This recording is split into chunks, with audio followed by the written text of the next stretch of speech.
Well, hello, educator friends, and welcome back. We are here with episode 10 of the School Life series. Last week, we talked about middle school, so middle level education with a tremendous seventh grade teacher from North Carolina. I just really appreciated the conversation with David James. So if you have not listened to it, do it now, after you listen here with Nikki and I, but go and listen to it this week. So today we have a super special guest with us. So if you have not picked up on this yet, I like to have really great educators on as guests who are even better humans. And today is the epitome of that. So anybody that knows Nikki will attest she is just one of the kindest, hardest working, selfless humans you will ever meet. Thank In the you. past year or so, I've been lucky enough to call Nikki a friend, and just have her in my circle, and I really appreciate that. So, besides being one of the nicest people you'll ever meet, Nikki is also an elementary dean in Virginia. So, Nikki, thank you for taking the time to talk today. You're going to share your educational journey and some of your passions with everyone. Absolutely. Thank you so much for having me. It's an honor. I appreciate you saying I'm so kind. I feel the same way about you. If you Thank guys you. have not met Ross's wife as well, they are just the best people ever. So I appreciate you guys. So my name is Nikki, or Nicolette, as I like to say my professional name, and I am a dean in Virginia. I have been in the education system for 10 years, which is crazy. I can't Yeah, believe it's been 10 years. Buzz. And I have been in the administration role for the past 3 years. So I'm still learning and growing every day, but I'm really enjoying the ride. Awesome. I love that. And like 20 seconds, if I would say share like who you are personally, what would Yeah. you say about yourself? Something that we would never guess, or however you want to describe yourself. Well, I would say first and foremost, I am a dog mom. I have a little Shishan. His name is Milo, and he is my heart. I'm obsessed with him. So, first and foremost, I am a dog mom. I am also a huge women's national soccer team fan. Mhm. And I am also very into brunch lately. And lastly, I would say I am really into reading. So, I am a big Okay. reader. I have a goal to read 2 to 3 books a month this year in 2024. So cross our Cool. fingers. You need to Let's do it. connect with Mackenzie because she is like, she's in, I don't know how many she read in January, but it was above her goal, and she's just like totally into reading right now. So you guys need to connect, talk books. Oh, And speaking of brunch, so I was in DC in November, and yeah. Nikki took us to this coolest little brunch spot. What was that place called? It was called Ted's Bulletin. Ted's Bulletin Yeah. in Virginia, and they had homemade Pop Tarts, which was Homemade Pop Tarts and cinnamon rolls that were bigger than Ross's in they were mine home. huge. They were massive and equally as tasty. So that was fun. Nikki, let's talk about your journey as an educator. So, like, was there any moment in your life you said, I want to be a teacher, or just, why did you go into education? That's a great question. So I feel like it's kind of twofold for me. So I was always the kid that used to play school growing up. My mom bought me a desk when I was little, and I would pretend to grade papers, and all of my friends would come over and they would be my students in my class. So that was definitely a huge part of my life growing up. The second part of that is also I had a really crazy elementary school experience. I had some really high highs, but I also had some really low lows. Mhm. So when I was in second grade, my dad actually passed away. And the teachers that I had in first, second, and third grade were so important to me in how they not only loved me through all of it, but they knew who I was and just how they supported not myself, but my family and the person who I am today. Yeah. So I really can't ever thank them enough for what they did for me. I actually keep in touch with all of them through Facebook and social media. So I really give it not only to me having that drive as a child, but also those really important players in my life in elementary school. Yeah. No, I love that. That gives me chills, just hearing that story. And I think that's so true for a lot of people. Like, when we ask teachers and educators that question, there's always examples, just like you shared. This teacher, this moment, this year, they did this for me, and I'll never forget it. A lot of Yep. teachers still stay in contact with former teachers. I know I do. I got a text message the other day from my favorite teacher ever, second grade teacher, Aw. and it just made my day. Made my whole Yeah, week getting that text that she thought of me vacationing, and what she knew was my favorite spot to vacation at. It was just neat. But I think if we ask that same question to people outside of the education, they're going to be able to tell you the same thing, right? And so we just never absolutely. really can put a value on that. Like, yes, I'm teaching you reading and writing and Yeah, math, but the value of being there in the moments where you need teachers most, right? We talk about that absolutely. when I was a principal. Like, these kids are spending more time with you in a week than they are their parents. Yeah, You are filling that role. And a lot of times when they go through certain situations, sometimes it's hard to talk to a parent or a loved one, and but they can open up and talk to their teachers. So I love that, and just hearing those moments, it always makes me proud to be in education and be an educator. So absolutely. when did you start teaching, or where did you start teaching at?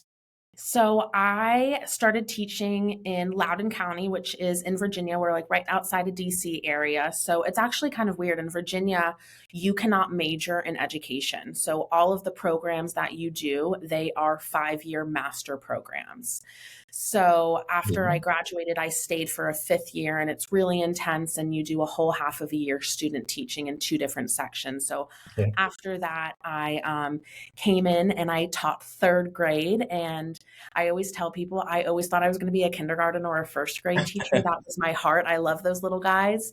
But I had a 3rd grade teacher during my student teaching who was like, "You're really going to like it. I promise. I promise. Just give it a chance." And I did. I loved it.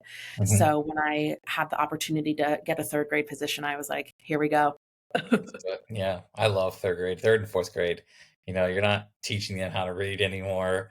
Yep. They're there. You can just take off. Their personalities are still respectful.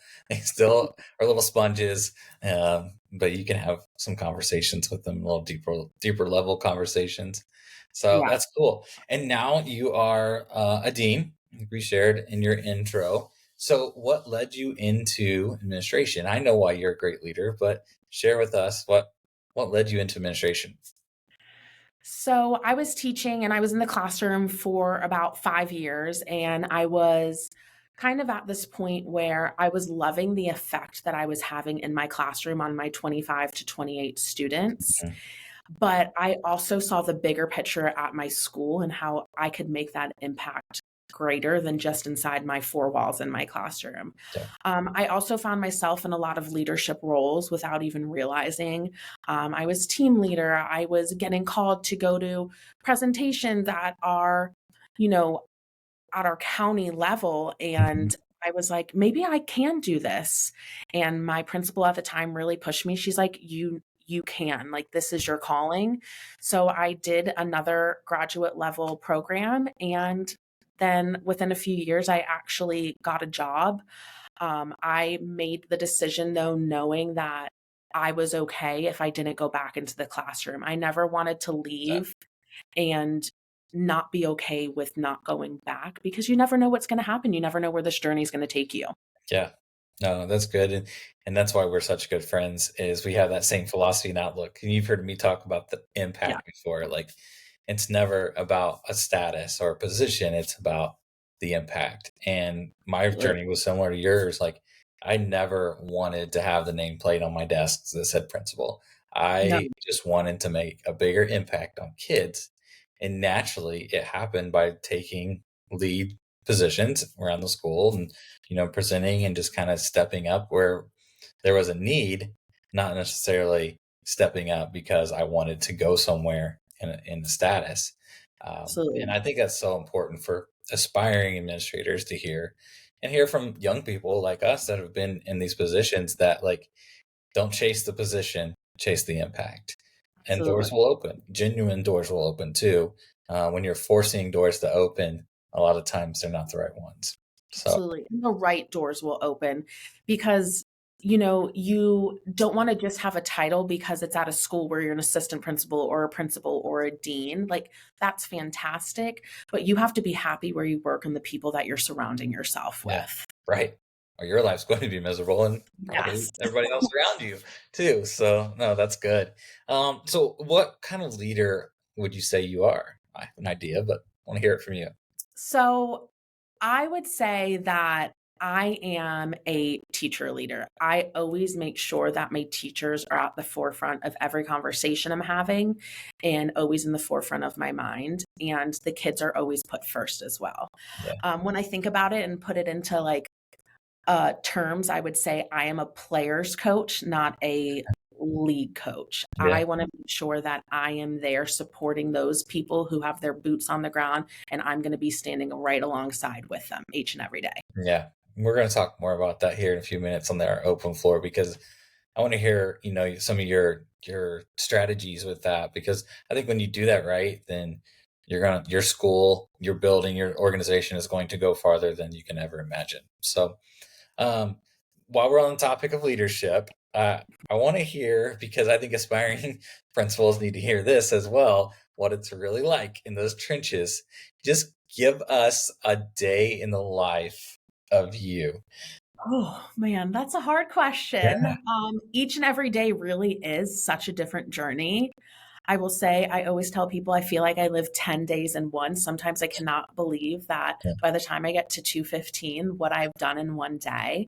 But my days always consist of being in classrooms, being surrounded by, all these great educators and seeing all of the kids. Mhm. I try and take a different grade level for math and a different grade level for reading each week so I can really make an impact in those specific content areas. Putting out a lot of fires each and every day. I am dealing with behaviors, phone calls, who needs to go take a little break around the school. I'm also sitting in CLTs or our collaborative learning team meetings each day. And then I am also helping with we have a big PBIS, MTSS, RTI system here at our Mhm. school. And I'm the one who's in charge of leading all of that. So Okay. that is a large portion of my day Well, as well. that's why it feels like May right now for you, and it's only the Yeah. beginning of February. Um, Yeah. it's real. I mean, and it is a job that it takes tough skin. It takes a lot of patience, and it takes a large mental capacity.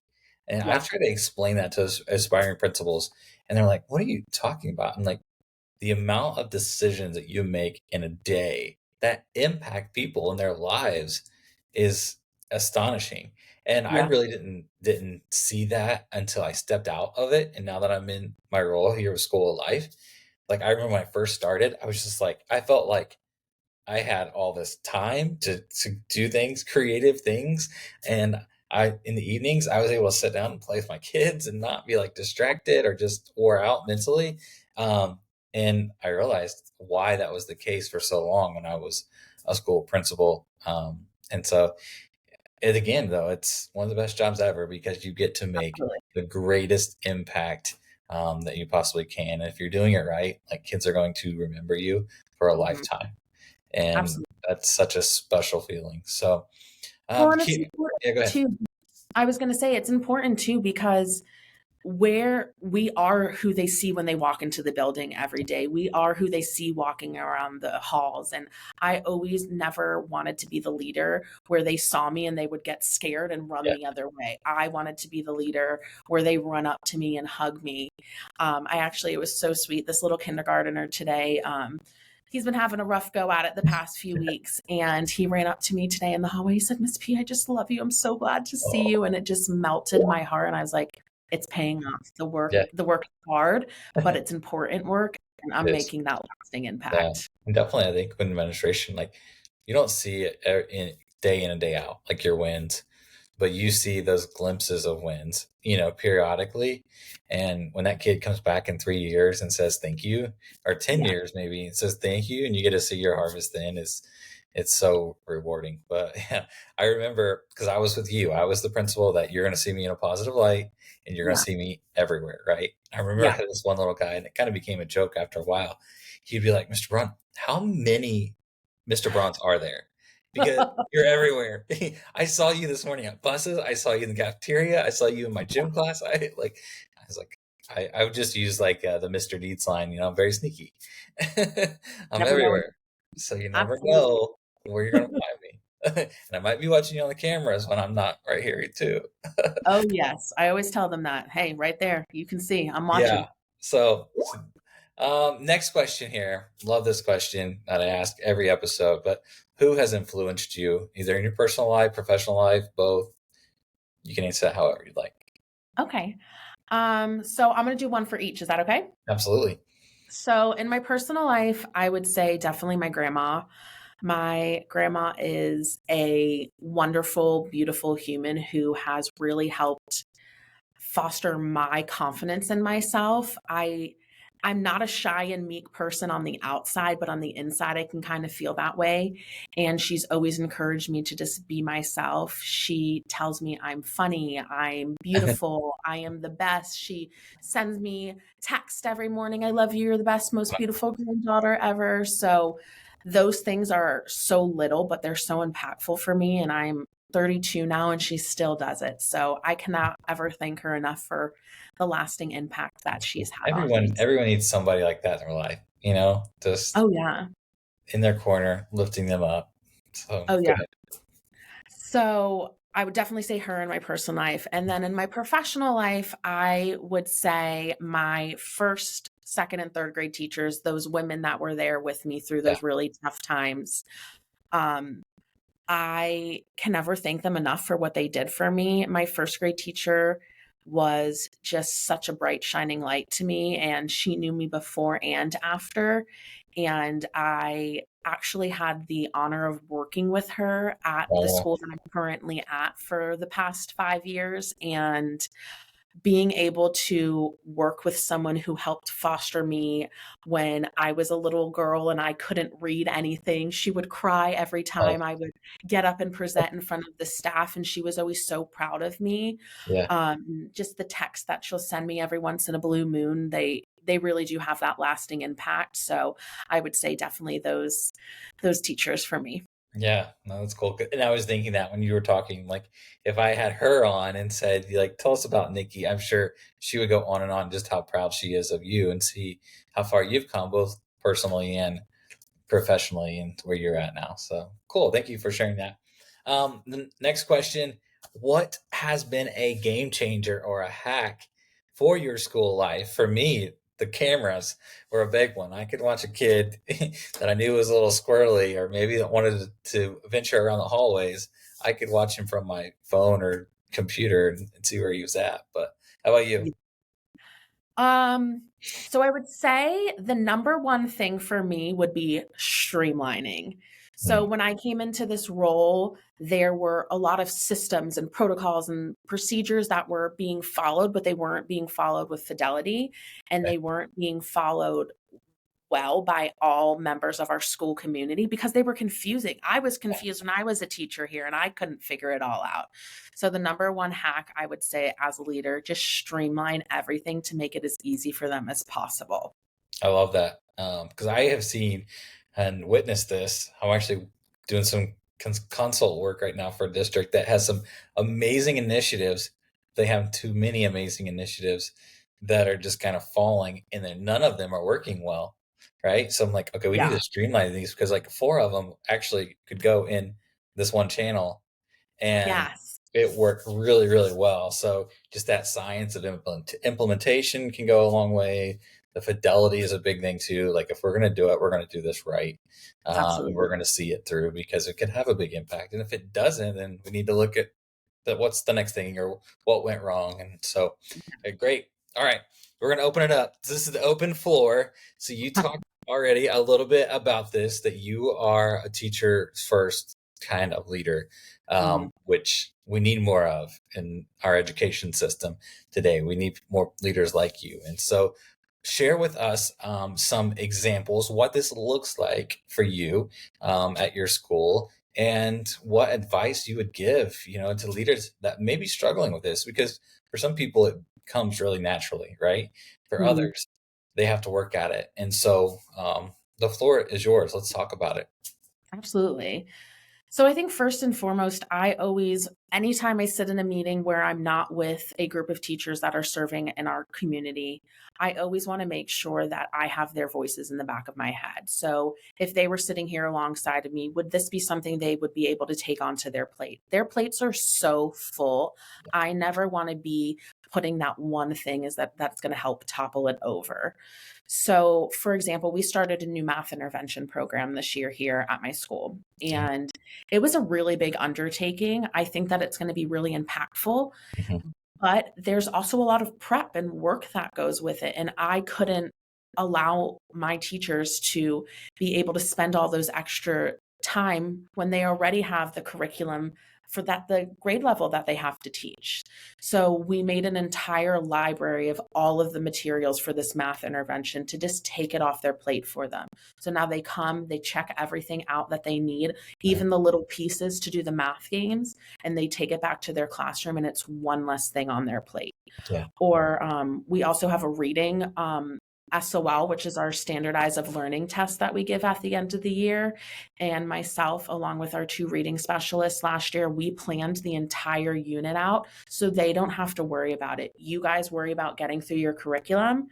I Mm. got the review for you. And this is everything from daily lessons to independent playlists to even the weekly quizzes, Wow. formative assessments. So No wonder I teachers really, love you. oh, yes. I hope so. I love them. So, No, that's great. That just it goes so far, right? When teachers mhm, know that you have like their best self right here in the front of your brain, right? yeah, Not back here. And I would always talk about that as a principal. Like, I am looking to see what we can take off your plate before we add on to your plate. And absolutely. similar to what you just talked about before, like that streamline, every school in America right now has things that they put on their teachers that have like zero reasoning behind it. It's Yeah. because this is the way we've always done it Yep. mentality. And you look at it and you're like, why are you asking teachers to do this? Well, we've just always done it that way, or we need the data. And it's like, okay, then what are you doing with the data? Yeah. Well, we put it up, and no, why are you spending hours, a month doing these things when it's not being used with fidelity, or there's really just no rhyme or reason behind it? And so that goes a long way with teachers, because either A, it allows them to pour more time into their lessons and Yes. prepare more engaging in lessons. It allows them to build more relationships with their students, or B, it allows them to spend more time at home, right? Where they Yeah. need to be, or turn that teaching brain off for a little bit. And so it's a win-win situation. Absolutely. And we always tell our teachers here that we want them to have really good core first instruction. Yeah. That if they have this great intervention and they don't have that great core to go along with it, it's not going to be as powerful. So for me, if I can take that off your plate and that's one less thing and you can really focus on that core, Yeah. I will do that for you. 100%. See that? I see it all the time. Schools that try to tier three their way out of a tier one problem, right? That Yeah. core instruction is not strong enough. So it No. looks like we have a lot of students in need, where the reality is we just got to improve our instruction at the Yeah. basic level. And these kids are going to be just fine. So Absolutely. that's Could good. not agree. Anything else you're doing for your teachers that you need to share? I know people are writing things down right now, because what you said already is amazing. Oh, well, I also love to do like on Friday every single week I have little postcards. So at our school we send postcards to our students, but I like to send postcards to our staff. So I just put them in their mailboxes Yeah. or I tape them to their door, but every Friday I make sure that I do 2 to 4 postcards and just thank a teacher for Yeah. something I've seen them do throughout the week. And something that really left an impact on myself and or the impact I saw it left on a student or even a parent I got a positive phone call from. Yeah. And it's so cute when I go into the classrooms now. I see a lot of them still have them taped on their door or on their bulletin boards. And I know it's important to them. And it fills my bucket being able to do that. So I can only imagine what it's doing for them. Yeah, absolutely. This is a thankless profession. Yep. And teachers, educators need to hear that.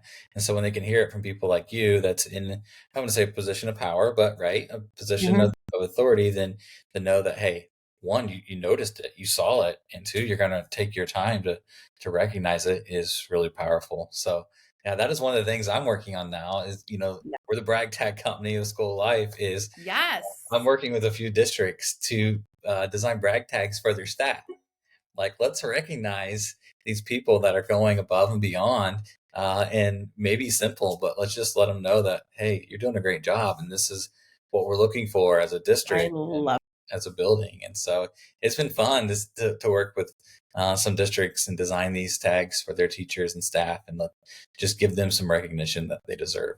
So Absolutely. And it's so important because they're the ones that are serving these kids every day. yeah, They're with them for those 7.5 hours. And it's so important for them to feel valued as well. So if there's one, 15-minute part of my day that I can write them a little note and give them a little pep in their step for the yeah, rest of the week, I love to do that.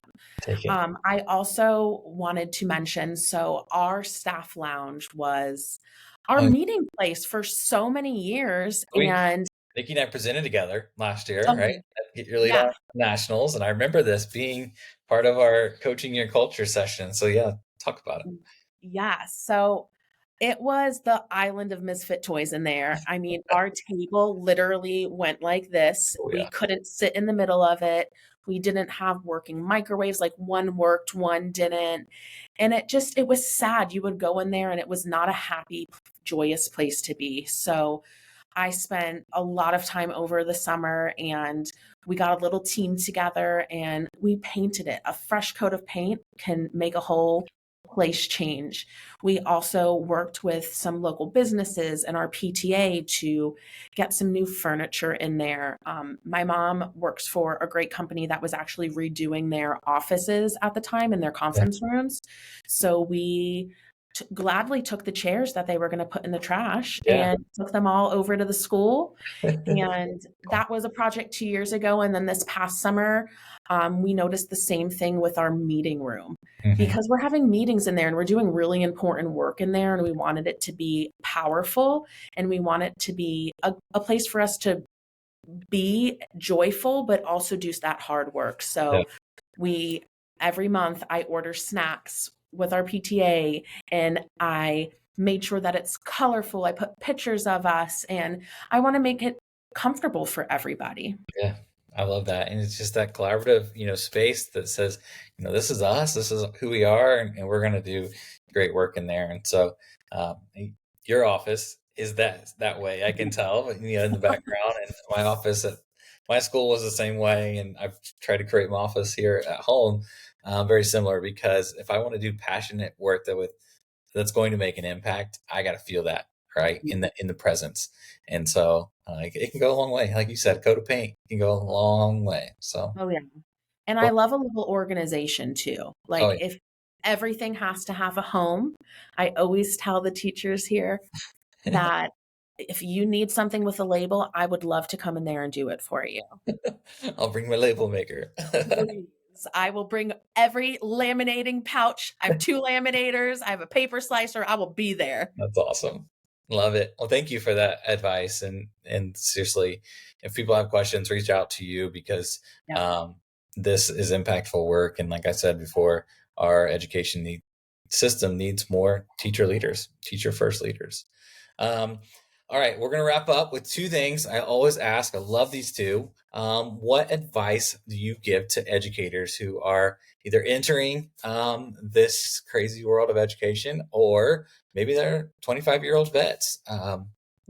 What advice are you going to give to educators? I would say that the most important thing is you need to laugh a lot. You need to find your joy in every day. This is really hard work we're doing. It's really heavy work. There are a lot of things that we go through each day that when you think about it and you reflect, you're like, oh my goodness, I can't believe that that occurred today.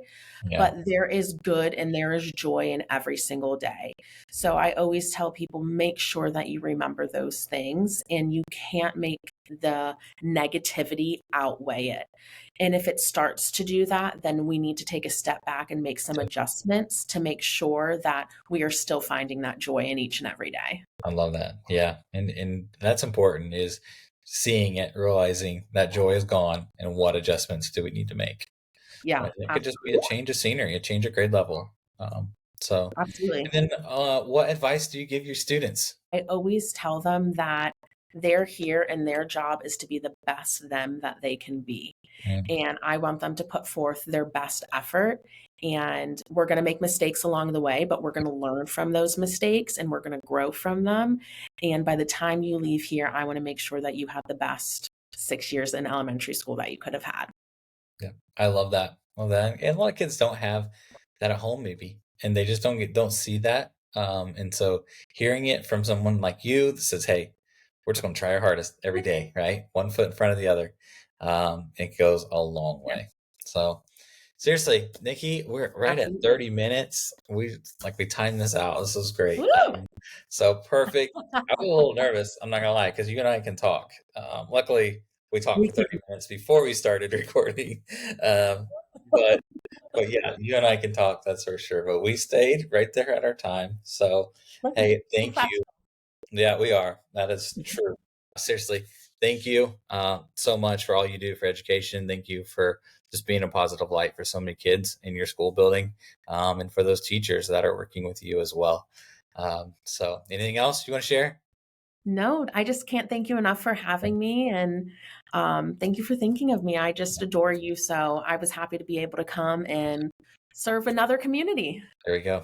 I appreciate it a lot. So, as always, shout out to School Life for sponsoring. Thank you very much. And to all of our listeners, we will see you next time. But until then, be great today.